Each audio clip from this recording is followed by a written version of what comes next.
Oi pessoal do Bernardino, como é que vocês estão? Estou aqui hoje para fazer a correção das atividades sobre o nosso último conteúdo aí, que foi o Conto Fantástico. Esse é o último conteúdo do segundo trimestre, mas para não ficar chato eu vou dividir em duas etapas, tá? Foi essa semana a história do cavalo, né, o cavalo imaginário, e semana que vem, na segunda, eu vou colocar mais um conto para vocês analisarem, tá? É uma atividade só, mas eu dividi em duas para não ficar muito cansativo, tá bom? E aí eu faço mais uma sessão de correção. Então vamos abrir aqui o nosso, fechar a câmera um pouquinho. Como sempre peço para vocês, estejam abertos com o Google Classroom, com a página do livro, né? Apesar que eu vou colocar o texto aqui para a gente ler. Mas caderno, caneta, lápis à mão, sempre que a gente for fazer a correção, mesmo porque vocês têm que olhar o exercício que vocês responderam aí no caderno, certo? Então vamos abrir aqui o nosso PowerPoint. Então, o nosso conteúdo, dessa vez, é o Conto Fantástico. E como está lá no capítulo, um mundo um tanto estranho. Por que é um mundo um tanto estranho? Vocês devem lembrar que eu passei para vocês como atividade 2 vídeos que explicavam o que era o Conto Fantástico. Não eram vídeos meus, mas eram ótimos vídeos. Não achei necessidade de gravar um para vocês, porque eu achei que ficou muito bom. Como funciona um conto fantástico? Vamos só dar uma relembrada? Bom, o conto é um gênero textual curto, breve. Todo conto é assim. Geralmente construído em torno de um acontecimento principal. Dependendo do assunto e das características, os contos vão ser classificados de diversas formas. Eles podem ser de amor, de humor, de ficção científica, de terror, contos fantásticos, entre outros. No nosso caso, a gente vai entraram em contato com os contos fantásticos. Nos contos fantásticos, há um fato inusitado, improvável, estranho, que interfere no mundo real, que está sendo apresentado. Os contos fantásticos, eles trabalham com algo que se chama verossimilhança. O que quer dizer essa palavra? Verossimilhança. Semelhança com a verdade. Então, dentro do conto fantástico, a gente encontra toda uma situação que cabe no mundo real, que é possível no mundo real, mas acontece algo, né, nessa narrativa que torna ela fantástica, é algo que tira ela do mundo real, um item, um acontecimento que fala, nossa, mas isso não aconteceria no mundo real, por isso que é chamado de conto fantástico. Nos casos dos contos fantásticos, normalmente a gente encontra uma denúncia ou uma crítica a comportamentos sociais, a comportamento das pessoas em sociedade. Vamos à leitura do texto? Então vamos lá. O Cavalo Imaginário, do Moacir Scliar. Nós todos frequentávamos o mesmo colégio, naquela pequena cidade do interior. Um colégio privado e muito caro. O que, para os nossos pais, não chegava a ser problema.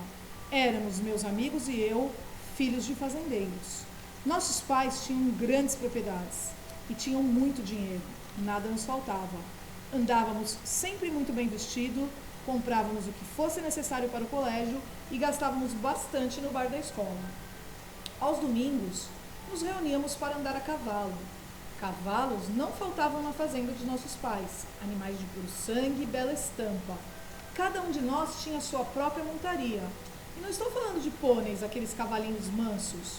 Não, estou falando de cavalos de verdade. Cavalos que corriam muito e saltavam obstáculos. Estou falando de equitação, aquele nobre esporte. Nossos pais faziam questão de que fôssemos excelentes ginetes. Tínhamos até um professor que nos treinava na arte de cavalgar. Eu disse que cada um de nós tinha um cavalo, mas isso não é verdade. Havia um que não tinha cavalo, o Francisco. O Francisco não era filho de fazendeiro. O pai dele tinha uma profissão humilde, era sapateiro. Na verdade, o Francisco só estava em nossa escola porque havia recebido uma bolsa de estudos. Era um garoto muito inteligente e muito dedicado. Mas o que fazia no nosso grupo? Boa pergunta. Acho que nenhum de nós saberia responder. Diferente dos outros garotos da escola, a maioria dos quais nos detestava, ele tinha por nós uma admiração que beirava a reverência. Sempre que podia, estava por perto. Mais do que isso, oferecia-se para prestar pequenos serviços. Se um de nós queria um refrigerante, o Francisco ia buscar. Se um de nós deixava de apresentar o trabalho solicitado pelo professor, o Francisco se encarregava de fazê-lo. Por isso, e só por isso, nós o tolerávamos. Por isso, e só por isso, permitíamos que andasse conosco. Durante a semana, bem entendido, porque no domingo as coisas mudavam. No domingo ele voltava para o seu lugar. Domingo era o dia de cavalgar. E, do alto de nossas celas, nós contemplávamos altaneiros o mundo ao nosso redor. Como eu disse, Francisco não tinha cavalo. Isso não impedia que cedo já estivesse no clube hípico, esperando por nós. Ficava a olhar-nos enquanto galopávamos de um lado para o outro. E nós gostávamos de tê-lo como plateia, porque nos aplaudia entusiasticamente. Mais do que isso, procurava imitar-nos. Galopava de um lado para o outro, como se estivesse montando um cavalo imaginário. Nós na pista cavalgando, ele ao lado da pista, trotando de um lado para o outro e gritando como nós gritávamos, aqueles brados que os cavaleiros soltam quando se entregam ao esporte das rédeas. De um modo geral, achávamos engraçado aquilo, não Rodrigo. Era um cara desagradável aquele Rodrigo. Mesmo nós que éramos amigos dele, tínhamos de reconhecer um garoto intratável, agressivo com os colegas e até com os professores. A má fama que o nosso grupo tinha devia-se sobretudo a ele. Mas a verdade é que tínhamos de aceitá-lo. Seu pai não era apenas o maior fazendeiro da região, como também ocupava o cargo de prefeito da cidade. Rodrigo era seu filho caçula e o mais mimado, um garoto estragado, como dizia meu pai. Rodrigo não gostou nada daquela história e nos disse: não quero mais saber deste tal de Francisco nos imitando. Procurávamos convencê-lo de que se tratava apenas de uma brincadeira. Inútil. Rodrigo estava furioso mesmo. Vou resolver essa coisa à minha maneira, garantiu. Foi o que fez. Num domingo, enquanto Francisco cavalgava seu cavalo imaginário, Rodrigo se aproximou dele, apeou e comandou: desça do seu cavalo. Francisco obedeceu, desceu do fictício cavalo. Nós vamos fazer uma aposta, disse Rodrigo. Se eu perder, entrego-lhe o meu cavalo. Se você perder, entrega-me o meu. Entrega-me o seu. Que aposta é? Indagou Francisco numa voz trêmula. Uma corrida, disse Rodrigo. Apontou umas árvores a uns 200 metros de distância. Até ali voltamos. Quem chegar aqui primeiro, ganha. Lembro-me que o sangue me subiu à cabeça. Olha aqui, Rodrigo, comecei a dizer, você não pode. Francisco me interrompeu. Eu aceito a aposta, disse com voz firme, ainda que meio embargada. Quero correr. Foi uma coisa patética de se ver. Os dois se colocaram lado a lado e a um sinal começou aquela coisa maluca. Rodrigo simplesmente trotava em seu magnífico cavalo. Francisco corria atrás, sem conseguir alcançá-lo. Rodrigo foi até as árvores e voltou. Minutos depois, Francisco ofegante. Rodrigo mirou com arrogância. Parece que eu ganhei, não é mesmo? Francisco, ainda ofegante, permanecia calado. Seu cavalo agora é meu, continuou Rodrigo. E sabe o que eu vou fazer com ele? Vou soltá-lo no campo. Ele agora está livre. Você não pode mais montar, entendeu? Francisco quieto. Rodrigo apanhou as rédeas imaginárias e foi até o porão do clube. Ali, o portão do clube, ali espantou o suposto cavalo aos gritos. Feito isso, montou em seu próprio cavalo e foi embora. Francisco nunca mais foi ao clube. Aliás, ele nem ficou na cidade. Segundo o pai, tinha ido morar com os avós num lugar bem distante. Nunca mais o vi. Não sei o que foi feito dele. Dizem que vende automóveis. Sei. Mas tenho certeza de que sei com o que sonha. Com um belo cavalo no qual, montado, galopa à vontade por um imenso campo que não tem limites. Bem legal a história, né? Vamos para as questões? Então, as questões são do nosso livro didático, né? Nós temos um grupinho grande de questões aí para responder. O conto Cavalo Imaginário, de Moacir Scliar, começa com a apresentação de um grupo de amigos. Como é possível perceber que o narrador é um personagem da história? Bom, a resposta de vocês tem que ser pelo emprego de pronomes em primeira pessoa e verbos em primeira pessoa, né? Ele fala assim: nós estudávamos, nós éramos, nós ficávamos, né? Então ele usa a primeira pessoa, tanto o pronome quanto os verbos. Bom? B. O narrador é o personagem principal? Explique sua resposta. Não, né, gente? Ele não é o personagem principal. O personagem principal é o Francisco. E o secundário, o Rodrigo ali, né? O protagonista e o antagonista. Mas o nosso narrador não é o principal. Ele apenas testemunha a história, ele está apenas testemunhando. Então a gente chama isso de narrador testemunha. C. Que característica do narrador e dos amigos dele é destacado no início da história? Vocês devem lembrar que é a riqueza deles, né? O narrador e os amigos são ricos, todos eram filhos de fazendeiros. D. Essa característica é importante para a compreensão do que será narrado na sequência? Por quê? É muito importante, não é, gente? Porque a gente vai ver o quê? Uma desigualdade social, não é isso? A história vai girar em torno da desigualdade social do menino que não tem cavalo e dos meninos que têm cavalo. Então é muito importante esse dado. E a narrativa se passa em uma pequena cidade do interior. Que elementos do texto são típicos de lugares como esse? Bom, a existência de um grupo formado por filhos de fazendeiros é no interior, o uso de cavalos, né, que são características do meio rural, ligados às cidades pequenas. Às vezes a gente vê no meio urbano cavalos, mas são em situações raras, né, então normalmente a gente liga com o interior mesmo. Questão 2. Francisco interagia com o narrador e seus amigos. Segundo a narrativa, o garoto era de fato aceito pelo grupo? Por quê? Bom, ele era tolerado. Vocês lembram que foi essa palavra? Ele não era aceito de verdade. Ele só era tolerado. Por quê? Porque, embora interagindo com o grupo, ele bajulava, ele fazia favores, ele fazia trabalhos, ele buscava estar em volta deles, mas não havia amizade entre eles. Questão 3. Releia o seguinte trecho. Era um cara desagradável aquele Rodrigo. Mesmo nós que éramos amigos dele, tínhamos de reconhecer um garoto intratável, agressivo com os colegas e até com os professores. A má fama que o nosso grupo tinha devia-se sobretudo a ele, mas a verdade é que tínhamos de aceitá-lo. Seu pai não apenas era o maior fazendeiro da região, como também ocupava o cargo de prefeito da cidade. Rodrigo era seu filho caçula e mais mimado. Um garoto estragado, dizia meu pai. Questão A. O parágrafo apresenta o personagem Rodrigo. Que palavras foram empregadas para evitar a repetição do seu nome? Para não ficar falando Rodrigo várias vezes. As palavras são dele, ele, o seu, que depois vem junto com o pai, seu pai, e lo. Tá? Lo. Então, dele, ele, seu e lo. B. Em sua opinião, o Rodrigo estava incluído no grupo? Justifique sua resposta. Francisco, a gente já sabe que ele não estava incluído no grupo, né? Ele era tolerado. E o Rodrigo? O Rodrigo, ele era tolerado ou ele era aceito ao grupo? Na minha opinião, ele era aceito, como igual por ser rico. Mas, em certos momentos, eles não gostavam dele. Mas ele era aceito. Agora, vocês podem ter uma opinião diferente da minha, porque essa resposta é pessoal. Vocês podem falar, não, assim como Francisco, ele também era tolerado porque era filho do prefeito rico, né, o mais rico. C. Quais são as duas características do pai do Rodrigo descritas no parágrafo? Bom, é falado que ele é fazendeiro, o fazendeiro maior da região, e o prefeito da cidade.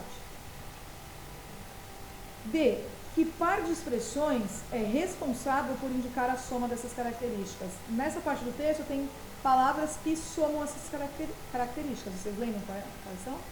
Vocês devem ter respondido aí. Não apenas, como também. Ele fala, não apenas era um fazendeiro mais rico, como também era o prefeito. Então, essas expressões é que somam. Não apenas, como também. Vamos para a 4. Releia o seguinte trecho. Durante a semana, bem entendido, porque no domingo as coisas mudavam. No domingo ele voltava para o seu lugar. Domingo era o dia de cavalgar e do alto de nossas celas nós contemplávamos altaneiros o mundo ao nosso redor. Questão A. De acordo com o narrador, no domingo Francisco voltava para o seu lugar. Por que este comentário revela uma separação entre os meninos ricos e Francisco? Bom, esse comentário ele revela, ressalta que havia um lugar social dos meninos e havia um lugar social para o Francisco, né? Havia uma convivência, mas não havia igualdade. Então é isso que revela pra gente, que cada um tinha o seu lugar social. Vamos virar a página aqui. B. A expressão do alto de nossas celas tem valor literal e figurado. Lembra que eu dei uma aula aí algumas semanas atrás? Denotação e conotação, sentido real, sentido figurado. No primeiro caso, no sentido real, refere-se à posição sobre o cavalo. Estávamos no alto de nossa cela. E no segundo caso, no sentido figurado, qual o sentido que a gente poderia dar? Talvez vocês pensem assim, refere-se à superioridade, porque eles se sentiam superiores, professor, é isso mesmo. O narrador e seus amigos se sentiam superiores às outras pessoas. Então, do alto de nossas celas não significa só estar em cima do cavalo, mas estar também se sentindo superior aos outros. C. Que palavra do trecho revela a mesma ideia contida nessa expressão do alto das nossas celas? É a palavra altaneira. Altaneira. E do que ela deriva, né? É isso? Deixa eu ver aqui, tá meio pequeno. A partir de qual palavra ela se formou? Ela se forma a partir da palavra alto. Então, altaneiro, que vem da palavra alto, tá? 5. Releia a resposta de Francisco. Eu aceito a proposta, disse com voz firme, ainda que meio embargada. Quero correr. A palavra embargada significa contida, reprimida. Que expressão usada no texto sugere que o sentido de embargada contradiz a ideia expressa por firme. Indique uma palavra ou expressão de sentido equivalente. Então, ainda que, cujo sentido é equivalente a embora e a mesmo que. Então, seria a palavra ainda que. B. Por que o uso do discurso direto nesse trecho torna a narrativa mais viva, mais intensa? Porque contribui para mostrar para a gente a personalidade do Francisco e o jeito de agir dele e do Rodrigo também, né? Então, o uso aí do discurso direto, que é o personagem falando, nos deixa mais em contato com a personalidade deles. 6. A corrida entre o cavalo de Rodrigo e de Francisco foi chamada de aquela coisa maluca pelo narrador. Por que ele descreve a situação desse modo? Gente, a disputa não faz sentido, não é mesmo? O Rodrigo ia montar um cavalo real, treinado. E o Francisco não tinha um cavalo, ele tinha um cavalo imaginário, então ele ia correr atrás do Rodrigo. Então, portanto, ele chama de coisa maluca por isso. B. Enquanto Francisco corria, Rodrigo trotava. Veja no glossário, no dicionário, o sentido da forma verbal trotava. E explique qual seria a intenção de Rodrigo ao conduzir o cavalo daquela maneira. Então, nas páginas aí do texto, tem o que é trotar. Trotar é quando o cavaleiro ou o cavalo passa a galope. É como se ele estivesse pulando, né? Ele não corre, ele dá uns pulinhos assim. Então, vamos à pergunta. Qual a intenção do Rodrigo ao conduzir o cavalo daquela maneira? A intenção do Rodrigo, gente, é de humilhar Francisco. Essa é a intenção dele. Porque ele não nem corre, ele nem se esforça, ele vai pulando, enquanto que o Francisco vem correndo atrás dele, não é isso? Então, a intenção dele é humilhar. 7. Releia alguns trechos em que são descritas reações de Francisco. A. Ele tinha por nós uma admiração que beirava a reverência. Se fosse dito que beirava o respeito, a intensidade da admiração seria reforçada ou atenuada? Bom, se falar que era respeito, vai ser atenuada. Atenuada é deixar mais leve. Tá? B. Foi uma coisa patética de se ver. O adjetivo patético refere-se a algo capaz de despertar piedade, tristeza ou terror. Qual desses três sentimentos se encaixa melhor no contexto da narrativa? Bom, o narrador, gente, ele estava tendo piedade, né? Ele fala daquele jeito que ele está tendo piedade do outro menino. Questão 8. O narrador afirma não saber qual foi o destino de Francisco. Que imagem de Francisco ficou na memória do narrador? Bom, a imagem de uma pessoa que sonhava com belos cavalos. Não é isso que ele fala pra gente no final? Eu não sei o que ele está fazendo, eu não sei onde ele está, mas com certeza ele deve estar sonhando em montar um cavalo. Então essa ficou a imagem registrada pelo narrador. B. Galopar à vontade por um imenso campo que não tem limites. É uma metáfora. O que ela representa? Bom, ela representa, gente, a possibilidade do menino viver fora dos limites de uma classe social. Né? Se ele está pensando figuradamente, viver num campo que não tem limites, viver numa sociedade que não tem limite. Você é rico, você é pobre, você é inteligente, você tem mais estudo, você tem menos estudo, você tem mais viagem, você tem menos viagem. Né? É um campo aberto, como de não tivesse diferenças. 9ª e última questão. A narrativa revela dois tempos diferentes. O momento em que o fato acontece e o momento em que é narrado.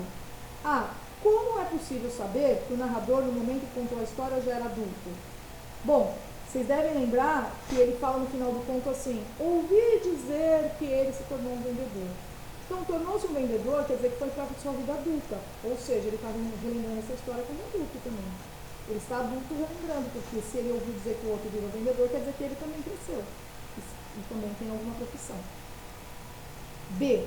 Quais são as atitudes do narrador em relação a Francisco nos 3 momentos a seguir? Primeiro momento, quando ele apresenta o Francisco ao leitor. Quando ele apresenta o Francisco pra gente, ele é arrogante, né? Ele não fala, tinha um menino, filho de um sapateiro, né? Ele é arrogante. 2, quando fala sobre a aposta do Rodrigo. Aí, quando fala sobre a aposta do Rodrigo, ele já revela a pena do menino. 3, quando se lembra do menino. Quando ele se lembra do menino, ele mostra carinho, né? Ele fala, eu não sei o que ele está fazendo, mas com certeza deve sonhar com um cavalo. É muito bonito o final, inclusive. C, porque o narrador fez questão de contar seus sentimentos iniciais para Francisco, embora depois ele tenha mudado de ponto de vista. Gente, essa é uma estratégia do narrador, né? Uma estratégia narrativa, uma estratégia do autor, na verdade. Que ele torna a narrativa mais verdadeira, porque nós evoluímos. Quando crianças, a gente tem algumas ideias que a gente muda em relação ao que a gente vai pensar conforme a gente for crescendo. Né? Então, no caso dele, o que ele sentia em relação ao Francisco. Pode ver que primeiro era arrogância, depois era pena e depois saudades, e carinho. Né? Então, assim, é importante a gente conhecer esses sentimentos iniciais para a gente entender toda a evolução do narrador. Tá bom? Então, ó, essa foi a nossa análise. A gente analisou tempo, a gente analisou espaço, a gente analisou as características das ações dos personagens, que é o enredo, né? A gente falou um pouquinho dos personagens também, tá? Então, vamos partir agora para relembrar, então. Como que funciona um conto fantástico, afinal? O conto fantástico é uma narrativa, tá? Então, enquanto eu for falando, vocês vão tentando associar com o conto que a gente acabou de ler. A narrativa, ela tem 5 elementos. Eu pedi para vocês até responderem no Google Classroom quais são os elementos da narrativa.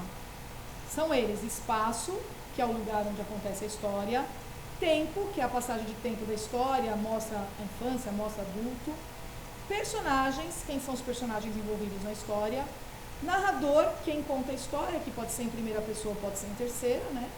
E o enredo. O que é o enredo, gente? O enredo é a sequência de ações de uma narrativa. Tá? A sequência de ações a gente chama de enredo. E o enredo ele é dividido em 4 partes. Situação inicial. Introduz os personagens, apresenta os personagens para o leitor e o contexto das ações, como o tempo, o lugar em que eles ocorreram. Conflito. Esse é um momento importante do conto. O conflito, que alguns autores chamam de complicação, apresenta o desenvolvimento das ações que alteram a situação inicial. Então, qual que era a situação inicial que a gente tinha? Meninos ricos e um menino pobre que estudava com os ricos porque era muito inteligente e os admirava, andava atrás deles. Qual foi o conflito? Qual foi as ações foram desenvolvendo para mostrar o quê? Que, não posso falar do conto, que eu vou perguntar a seguir. Clímax. Clímax é o ponto alto da história, o momento de maior tensão. No nosso conto, qual foi o momento de maior tensão? Pensem aí. E desfecho. Desfecho normalmente é o resultado do conflito. Depois daquele conflito, daquele ponto alto, o que aconteceu? O que gerou? Então, agora eu vou propor um desafio para vocês. Caderno, caneta, papel na mão, né? Eu estou aqui com 4 questões. A questão 4 tem A e B. Eu vou dar 2 minutos para vocês responderem. Quem precisar de mais tempo, pausa o vídeo, certo? E responde, que na sequência eu vou dar a resposta. Mas eu vou sair aqui, ó, vou deixar vocês olhando as perguntas, 2 minutinhos, não precisa copiar, só responder aí, tá bom? E vou beber uma água e já volto.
Voltei, pessoal, 2 minutinhos.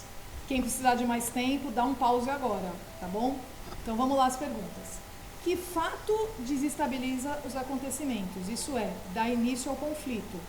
Gente, o fato que dá início ao conflito é a implicância do Rodrigo com o Francisco, né? Que resultou naquela aposta injusta. Qual o clímax do conflito? Qual foi o ponto alto do conflito?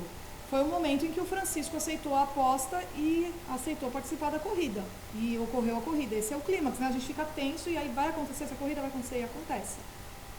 Terceiro, o desfecho do conto relata as consequências da corrida. O que aconteceu com o Francisco? O Francisco ficou tão triste diante daquela corrida que ele foi embora, não foi morar com seus avós, ele não foi mais à hípica, né? Ele foi embora da hípica naquele dia do clube hípico e foi embora da cidade, inclusive, e foi morar com seus avós. Esse foi o desfecho do Francisco. 4. O cavalo imaginário narra uma situação em que algo inusitado ocorre no mundo real. Então lembre-se que eu falei para vocês, o conto fantástico é uma história verossímil, ou seja, que tem características verdadeiras, mas que acontece uma coisinha ali que fala, não, isso não aconteceria no mundo real, isso não vai acontecer. Então, primeiro, qual a característica da nossa sociedade que está destaque no texto? O que acontece na sociedade que é verdadeiro, que acontece no texto, que acontece verdadeiro na nossa sociedade? É a desigualdade social, não é? É algo muito presente na nossa sociedade e é um fato que a gente chama de verossímil, é um fato verdadeiro, próximo da realidade. B. Que fato leva o texto a se afastar do que é esperado em uma situação real? Então, nós temos uma situação real, desigualdade social, meninos ricos, o menino mais com condição social menos favorecida, né, que seria mais pobre, ele idolatra esses meninos, aí ele de repente convive com eles e aí alguma coisa afasta. O que a gente falaria? Não, isso aqui não ia ser verdade. Não é a decisão do Francisco, que é um garoto muito inteligente, é falado pra gente que ele tem uma bolsa de estudos, de aceitar uma corrida, levar a sério uma corrida entre um cavalo real e um cavalo imaginário, né? E depois ficar triste de ter perdido, ficar tão triste de ter perdido que foi embora da cidade. Ou seja, isso torna o conto fantástico, né? Essa é o que afasta o conto da realidade. Numa situação real, a gente sabe que isso não aconteceria. Tudo bem? Gente, então foi isso, tá? Amanhã eu estou em plantão de dúvida. Semana passada eu tive um problema com a internet, aí eu fiquei fora do ar aí com a internet do computador. Fiquei fora do ar aí a sexta-feira inteirinha, né? Não consegui atendê-los, mas amanhã, firme e forte. Amanhã, logo cedo eu vou colocar o link da reunião, vou ver se eu coloco até hoje o link da reunião já. E amanhã às 2h eu estou aqui para tirar dúvidas sobre os contos fantásticos. Segunda-feira eu vou postar mais um conto e algumas perguntas e finalizamos o conteúdo desse segundo trimestre. Aí eu vou pedir uma redação que já vai valer para o próximo, tá? Mas vou pedir essa redação ainda também semana que vem. Beijo a todos, fiquem com Deus.